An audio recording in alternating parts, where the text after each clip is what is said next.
Hi అండి, welcome back to Shri వంటగది. ఈరోజు వీడియోలో రిబ్బన్ వడియాలని ఈజీగా ఎలా ప్రిపేర్ చేసుకోవాలో చూద్దామండి. ఈ వడియాలు ప్రిపేర్ చేయడం కోసం మనకి ఎండ కానీ స్టవ్ కానీ అవసరం ఉండదన్నమాట. చాలా ఈజీగా తక్కువ టైంలో చేసుకోవచ్చండి. ఒకసారి మనం ప్రిపేర్ చేసి పెట్టుకుంటే కనుక మనకి ఇవి సంవత్సరం అంతా వస్తాయన్నమాట. ఇవి చక్కగా మనకి స్నాక్స్ లాగా కూడా యూజ్ అవుతాయండి. ఈవినింగ్ టైము, టీ టైం అప్పుడు చక్కగా వీటిని ఫ్రై చేసుకుని తినొచ్చు అనమాట. అలాగే చిన్నపిల్లలకి లంచ్ బాక్సుల్లోకి స్నాక్స్ లాగా కూడా ఇవ్వచ్చండి. చాలా టేస్టీగా ఉంటాయి. పిల్లలు బయట చిప్స్ ప్యాకెట్స్ అవి కొనుక్కొని తింటూ ఉంటారు కదా, అవైతే హెల్త్కి అంత మంచివి కాదనమాట. మీరు ఇంట్లో ఇలా ప్రిపేర్ చేసి పెట్టుకుంటే కనుక చక్కగా ఈవినింగ్ టైంలో పిల్లలకి చిప్స్ అడిగినప్పుడు ఇలాగ ఫ్రై చేసి ఇచ్చేయచ్చండి. చాలా టేస్టీగా ఉంటాయి. ఒకళ్ళు ఉన్నా కానీ పెట్టేసుకోవచ్చు అనమాట. చక్కగా మనం ఒకే ఒక ఇంగ్రీడియంట్ యూస్ చేసి వీటిని ప్రిపేర్ చేసుకోవచ్చండి. ఇవి చక్కగా ఫ్రై చేసేసి పైన కొంచెం ఉప్పు, కారం, కావాలంటే కొంచెం మసాలా పౌడర్ యాడ్ చేసి ఇస్తే మనకి బయట చిప్స్ ఎలా అయితే టేస్ట్ ఉంటాయో అంతకన్నా టేస్టీగా ఉంటాయి అనమాట. చూసారు కదా, చాలా ఈజీగా చేసుకోవచ్చండి. చాలా తక్కువ టైంలో అయిపోతాయి. మీకు ఎండ ఉంటే కనుక ఎండలో పెట్టుకుంటే ఒక్క రోజులో ఎండిపోతాయండి. ఎండ లేని వాళ్ళు అయితే నీడన కూడా ఆరబెట్టుకోవచ్చు. వాళ్ళకైతే ఒక 2 days టైం పడుతుంది అనమాట. మరి ప్రాసెస్ ఏంటో చూసేద్దామా. దీనికోసం ఇక్కడ నేను ఒక గ్లాస్ వరకు అటుకులు తీసుకున్నానండి. ఇవి థిక్ అటుకులు అనమాట. చూసారు కదా, ఇలాగ అటుకులు తీసుకున్న తర్వాత ఈ అటుకుల్ని చక్కగా నీళ్ళలో వేసేసి ఒక 2-3 సార్లు నీట్గా వాష్ చేసుకోవాలి.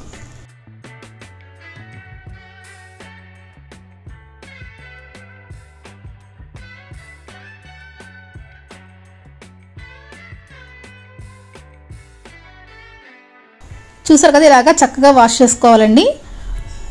ఇలా వాష్ చేసుకున్న తర్వాత దీంట్లోకి ఒక 2 గ్లాసుల వరకు వాటర్ వేసేసి చక్కగా మూత పెట్టేసుకుని ఒక 2 గంటల పాటు నానబెట్టుకోవాలి. అంటే మనకి అటుకులు అనేవి చాలా సాఫ్ట్గా అయిపోవాలన్నమాట. చూసారు కదా, ఒక 2 గంటల తర్వాత చూసినట్టయితే మనకి అటుకులు అనేవి చాలా మెత్తగా నానిపోయి ఉంటాయండి. వీటిని మనం ఉడికించవలసిన అవసరం లేదు. చూసారు కదా, మనం వేసిన వాటర్ కూడా మొత్తం పీల్చేసుకుంటాయి అన్నమాట. తర్వాత ఒక మిక్సీ జార్ తీసుకొని ఈ అటుకులన్నిటిని మిక్సీ జార్లోకి వేసుకోవాలి.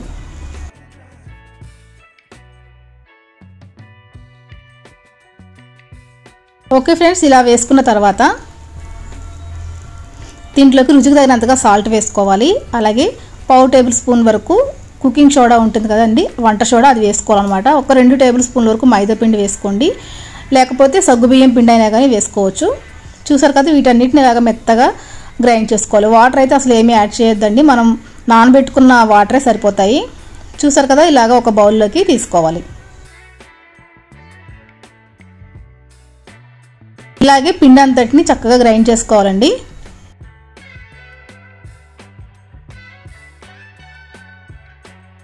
అంతటిని ఒక బౌల్లోకి వేసుకున్న తర్వాత ఒక్కసారి చేతితోటి బాగా కలుపుకోవాలన్నమాట. ఇది మీకు ముద్ద ముద్దగా చేతికి అంటుకుంటే కనుక కొద్దిగా ఆయిల్ అప్లై చేసుకోండి.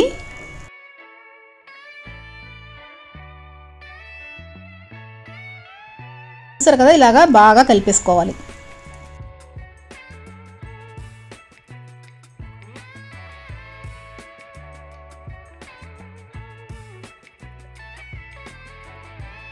ఇప్పుడు ఒక ప్లాస్టిక్ షీట్ మీదకి ఇలాగా మనకి జంతికలు చేసుకునే మోల్డ్ ఉంటుంది కదండి, అది తీసుకుని ఇలాగ వెడల్పుగా మనకి రిబ్బన్స్ పకోడీ వేసుకుంటాం కదా, ఆకు పకోడీ వేసుకుంటాం కదా, ఆ ప్లేట్ని పెట్టుకోవాలన్నమాట. దీంట్లోకి కొంచెం కొంచెంగా పిండిని పెట్టుకొని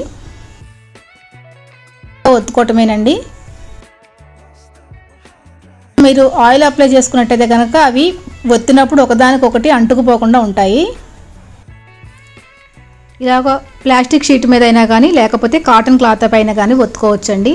ఇవి ఫ్యాన్ గాలికి పెట్టుకుంటే కనుక మీకు నెక్స్ట్ డే కల్లా ఆరిపోతాయి అనమాట. అదే మీకు ఎండ అవైలబుల్గా ఉంటే ఎండలో పెట్టుకుంటే కనుక ఉదయం పెడితే సాయంత్రం వరకు ఎండిపోతాయండి చాలా చక్కగా. చూసారు కదా, ఇలాగ ఒత్తుకున్న తర్వాత విడివిడిగా తీసేసి ఆరబెట్టుకోవాలి.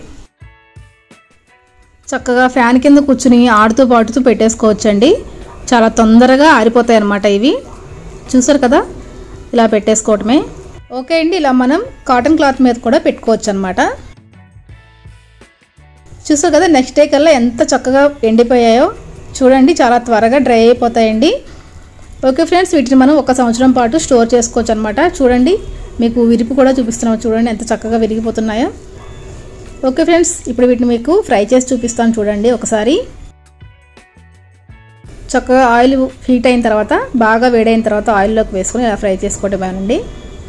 చూసారు కదా, చాలా టేస్టీగా ఉంటాయి. మీరు కూడా తప్పకుండా ట్రై చేయండి. ఇలా ఫ్రై చేసేసుకుని దీనిపైన కొంచెం మసాలా, కొంచెం ఉప్పు, కొంచెం కారం కూడా వేసుకుంటే ఇంకా బాగుంటాయి. ఓకే ఫ్రెండ్స్, చూసారు కదా, ఈ రెసిపీ కనుక మీకు నచ్చితే తప్పకుండా ట్రై చేయండి. ఎలా వచ్చిందో నాకు కామెంట్ సెక్షన్లో తెలియజేయండి. అలాగే ఫ్రెండ్స్, ఎవరైనా కనుక మన ఛానల్ని ఫస్ట్ టైం చూస్తుంటే తప్పకుండా లైక్ చేసి, షేర్ చేసి, కామెంట్ చేయండి. అలాగే సబ్స్క్రైబ్ చేసుకోండి. పక్కన ఉన్న బెల్ ఐకాన్ కనుక ఆన్లో పెట్టుకుంటే నేను చేసే ప్రతి వీడియో మీకు నోటిఫికేషన్ ద్వారా వస్తుందండి. మరొక టేస్టీ అండ్ ఇంట్రెస్టింగ్ రెసిపీ తోటి మళ్ళీ మీ ముందుకు వస్తాను. అంతవరకు సెలవు. నమస్తే.